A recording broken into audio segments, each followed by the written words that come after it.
Hola, buenas noches, ¿cómo están? Saludos a todos, saludos a quien nos quiera acompañar en esta continuación de nuestra lectura sobre los aportes de México a la medicina. Vamos a estar comentando, ¿verdad? El documento que ya tenemos avanzado y comenzado, ¿verdad?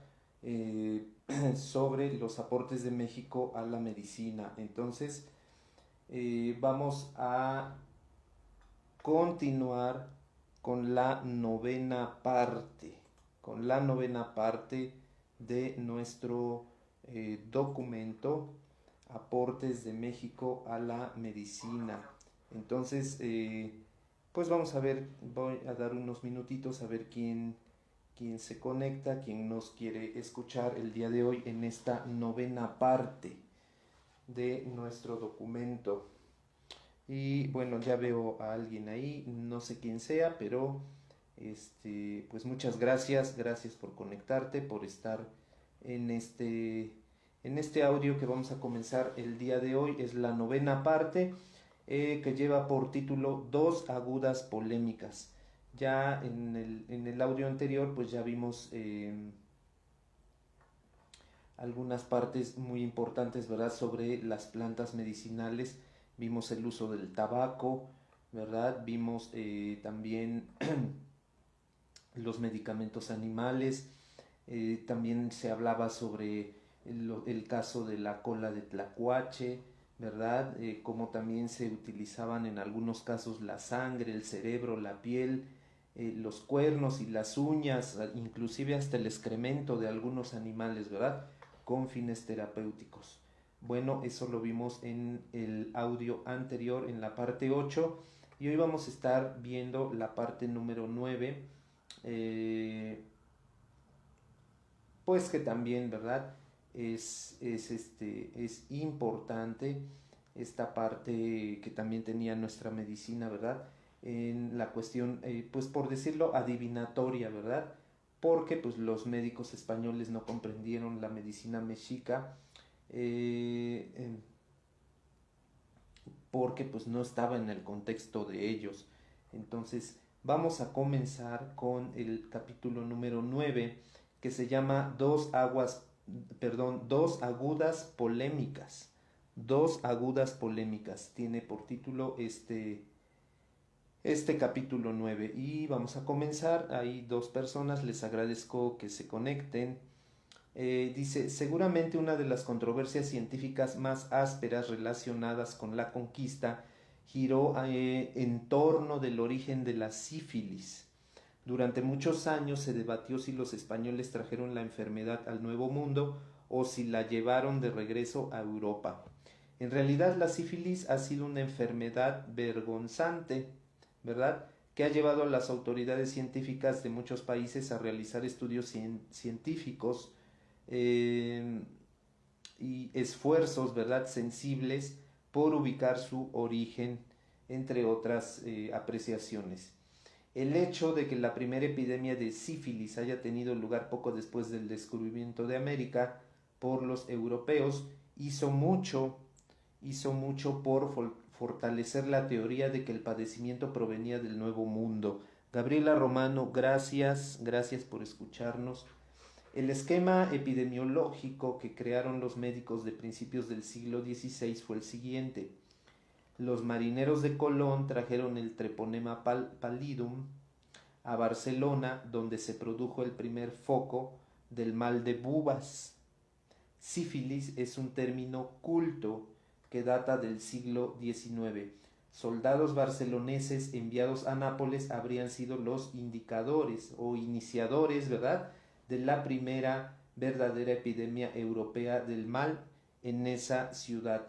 Gonzalo Fernández de Oviedo, un historiador español de méritos muy discutidos, fue el primero en formular por escrito la acusación en torno del origen americano de la sífilis. Existen, sin embargo, testimonios contemporáneos que pondrían en duda su afirmación. Por una parte, a juzgar por las medidas terapéuticas y preventivas tomadas, parecería que se trataba de una enfermedad ya conocida. Se conocía su mecanismo de propagación y los médicos militares tenían ya recursos para tratar de circunscribir su propagación. Por otra parte, existen indicios de sífilis en Europa anteriores al viaje de Colón. Esto es importante, ¿verdad? Francisco de Asís Flores, en su monumental obra Historia de la Medicina en México, cree detectar alusiones a la sífilis en diversos pasajes de la Biblia e incluso cree que David era víctima de la enfermedad. En su libro De Natura Mulieribus, Hipócrates hace descripciones de cuadros que solo pueden definirse como sifilíticos. Y Avicena, ¿verdad? También otro médico muy importante, también describe un chancro universal muy difundido en el Medio Oriente. Y como esos hay muchos indicios más en la historia anterior al año 1492. Flores especula que la temida lepra bíblica pudiera ser en realidad la sífilis con otro nombre. Pues bueno, pudiera ser, ¿no? Este razonamiento justificaría el descomunal temor al contacto que inspiraban los leprosos de la antigüedad, cuando la lepra, tal como se conoce ahora, no es un mal extremadamente contagioso. Ahora bien, estudios paleopatológicos han demostrado la existencia de infecciones por treponema en América desde antes de la llegada de los españoles, si bien no existen indicios de que se hayan producido aquí epidemias comparables con el brote napolitano.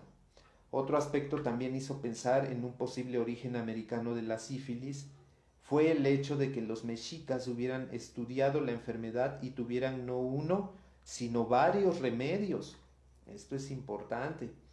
Eh, y se han mencionado los efectos terapéuticos de los jarabes de zarzaparrilla, ¿verdad? Pero también los médicos españoles lograron resultados muy positivos con la administración de raspados cocidos de palo santo o guayacán, ¿verdad? Que se sigue utilizando el guayacán, que es Guayacum officinale. La medicación americana resultaba más eficaz y a la vez mucho menos peligrosa que las aplicaciones locales de ungüentos de mercurio combinados con tomas de preparados del mismo metal por vía oral que pues hacían los españoles, ¿verdad? El advenimiento de estos medicamentos americanos provocó una verdadera división en escuelas en lo que se refiere a la terapia antisifilítica. Bueno, no era de dudarse, ¿verdad? Porque pues había dos corrientes, pues obviamente hay una división, ¿verdad? Con la avanzada constituida por los médicos de Carlos V y luego de Felipe II, portadores de las nuevas hierbas y los reaccionarios, entrecomillado, ¿verdad?, europeos, que durante cierto tiempo se aferraron al mercurio. Imagínense las intoxicaciones por mercurio, ¿verdad? Investigaciones posteriores de los médicos franceses permitieron establecer que el palo santo ingerido a concentraciones mucho mayores podía ser un tratamiento eficaz contra afecciones reumáticas. El ya citado Subirán recomienda tisanas de 30 a 60 gramos de raspaduras de palo santo para la sífilis y de 200 a 500 gramos para el tratamiento de los males reumáticos. Entonces, pues sí, es una dosis alta. Una hipótesis alternativa señala la posibilidad de que el treponema presente en América no fuera el mismo, sino una variedad mutada del germen europeo, que explicaría la extraordinaria virulencia de su ataque en Nápoles y la aparente falta de defensas de la soldadesca de ese lugar. Esto no puede probarse al 100% de que sea cierto, ya que desde el punto de vista de la paleopatología, la lesión por treponema es genérica, pudiendo corresponder a sífilis, frambesía u otra enfermedad infecciosa. Por último, pues queda la reflexión de que la ausencia de epidemias en América podía quedar explicada por la vida sexual más ordenada y menos reprimida de los indígenas. Entonces, este es importante. en relación con los europeos del siglo XVI, ¿verdad? Entonces, más ordenada era la vida sexual de los indígenas. El paludismo, por su parte, representó en determinado momento un fenómeno inverso al de la sífilis. Esta enfermedad inexistente en el Nuevo Mundo fue traída supuestamente desde África por los esclavos que los europeos trajeron en grandes cantidades con el objeto de impulsar con mano de obra barata su colonización. Este modelo teórico se tambalea cuando se leen a los cronistas de la colonia que hablan insistentemente sobre los tratamientos indígenas para fiebres tercianas y cuartanas. Por supuesto, esta descripción podría corresponder a alguna otra enfermedad tropical, pero resulta sumamente llamativo que el remedio por excelencia contra el paludismo prácticamente hasta nuestros días provenga de la farmacopea indígena del Nuevo Mundo. ¿Qué tal? ¿Fue la quina un aporte mexicano? La historia más detallada y explícita del ingreso de la quina en el mundo y el uso científico europeos tienen sus orígenes en Perú. Aparentemente el corregidor de Loja habría padecido paludismo y se habría puesto en manos de los curanderos locales, quienes lo habrían curado transitoriamente mediante la administración de unos polvos obtenidos de triturar la corteza de un árbol local. El funcionario, conocedor de que la esposa del virrey padecía también de tercianas y cuartanas, le habría enviado una provisión abundante de su medicamento milagroso que también habría surtido efecto. La falla de este relato es que se produce entre los años 1630 y 1640 aproximadamente, cuando ya se tenían noticias del uso por parte de los médicos españoles del polvo de la quina. Si esto es cierto, entonces cobran vigencia todas las teorías alternativas sobre el origen de la quina, entre ellas las que afirman que es originaria de México o Centroamérica. Lo que resulta más notable es que la quina, ¿verdad? Soralea pentafila, no es un simple antifebril, sino una droga con acción muy compleja, dos de cuyos mecanismos son específicos contra el paludismo: la inhibición del músculo esquelético con la consiguiente reducción de los temblores y la agresión contra una etapa del desarrollo del plasmodio, ¿verdad? Estamos hablando aquí del mosco. El ya citado Flores afirma que los médicos precolombinos tenían conocimiento de las fiebres intermitentes, pero no añade suficiente información como para permitir dilucidar si se trataban efectivamente del paludismo o de alguna otra enfermedad análoga. Lo que informa se refiere a la periodicidad de las fiebres, ya que las divide en cotidianas, tercianas y cuartanas, lo que estábamos comentando hace un momento, hecho que sugeriría paludismo. Pero esto no basta para definir con precisión el mal y deja abierta la posibilidad, sugerida por otros estudiosos, de que habrían existido en América otras variedades de plasmodios, menos virulentos que el Plasmodium falciparum, responsable del paludismo moderno. En lo que se refiere a las hierbas utilizadas para tratar estas fiebres, Flores habla de la raíz de Chatalhuic y del yautil y de la texasapotla. También menciona la quina, pero seguida de un signo de interrogación que hablaría de la duda del autor sobre la utilización de este fármaco. Un aspecto importante, pero que no menciona en ningún texto ni testimonio, es la función del mosquito como vector de la enfermedad, factor probablemente desconocido y no tratado. Entonces, se trataba la enfermedad, pero no se conocía el origen, ¿verdad? En este sentido. Entonces, había algunas deidades, ¿verdad? Como Tezcatlipoca, que era una deidad que provocaba el castigo de la locura. También Xochipilli, ¿verdad? Aparece como una deidad de las flores, ¿verdad? Eh, también era consideradas a las parteras como Ticitl. Esto es importante porque los Ticitl pues eran los médicos y como ya hemos comentado, el comer la carne de los animales, ¿verdad? Y ciertas partes de ellos también, pues se creía que podían otorgar las cualidades dominantes del animal que se tratara. En este caso, pues hablamos de los jaguares. Y algo muy importante que se maneja dentro de la medicina indígena y hasta la actualidad, ¿verdad? Y tanto en la medicina tradicional mexicana como en la medicina china, como en la medicina ayurveda, ¿verdad? Es importante este punto porque se maneja lo frío y lo caliente, o sea, el concepto de frío y calor como un principio clínico. Entonces, al respecto, el documento que estamos comentando nos dice que uno de los enfoques rectores de muchas medicinas tradicionales es el planteo binario de principios que a la vez son opuestos y complementarios, singulares y enfrentados, dialécticos y sincréticos. En el caso de la medicina china, ¿verdad? Como les comentaba, se habla del yin y el yang. En el México prehispánico, el planteo o planteamiento era el principio frío y el principio calor. Estos principios están diseminados en toda la creación. El cosmos es caliente, la tierra y el inframundo son fríos.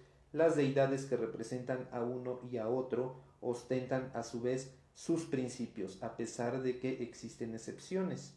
El hombre, ser complejo, reunía lo frío y lo caliente en diferentes proporciones de acuerdo con su personalidad. Dentro mismo del hombre había centros de frío y de calor, órganos fríos y órganos calientes. Esto es muy importante, ¿verdad? Porque de esta manera podemos comprender todavía mejor lo que es la medicina tradicional y cómo aborda las enfermedades la medicina tradicional. La enfermedad era el producto de la rotura del necesario equilibrio entre ambos principios, ya sea por la introducción de algún elemento que provocara un mayor frío o calor, o por la pérdida de cualquiera de estos principios. Esta concepción resulta muy lejana de los actuales principios de la medicina alópata, ¿verdad? Pero muchas de sus aplicaciones correspondían a realidades observadas y por lo tanto conducían a aplicaciones terapéuticas efectivas. El corazón, por ejemplo, era un órgano caliente por excelencia, mientras que el estómago era frío. Los pies, en cambio, no podían ser considerados ni fríos ni calientes, sino que eran una especie de fiel del equilibrio que debían ser preservados cuidadosamente de los excesos térmicos. De acuerdo con estos ejemplos, las patologías se definían de manera fundamental como alteraciones en sentido contrario del signo del órgano afectado. Se hablaba de frío del corazón o de calor del estómago.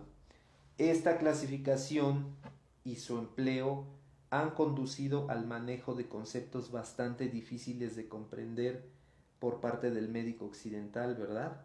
Es impresionante cómo los conceptos dentro de las medicinas tradicionales son muy parecidos, pero para el médico occidental o alópata, ¿verdad? Resulta ser pues confuso el utilizar esos términos de frío y de calor. Sho Fernández, gracias por escucharnos, gracias. Eh, entonces, esta clasificación y su empleo han conducido al manejo de conceptos bastante difíciles de comprender, como les comentaba, por el médico occidental moderno, ya que no era desusado hablar de fiebres frías, por ejemplo, que debían ser tratadas con medicamentos de signo contrario. Así, las enfermedades frías eran tratadas con medicamentos calientes y las enfermedades calientes con fármacos fríos, pues ese principio sigue vigente, ¿verdad? Los ejemplos más sobresalientes de fármacos fríos eran las daturas, ¿verdad? el tlapatl y el toloatzin o el toloache, el peyotl y el ololiuqui son en cambio calientes y pues se siguen utilizando estas plantas, ¿verdad? Estos productos, sin embargo, no eran muy utilizados en la terapéutica cotidiana debido a su cualidad de hierbas sagradas. Entonces ahí estamos viendo cómo, pues desde la época prehispánica, pues eran plantas rituales, ¿verdad? Los medicamentos calientes eran por regla general de color oscuro, como el tilpotonqui y el Xiutimaic. Entonces, los hongos constituían una familia particularmente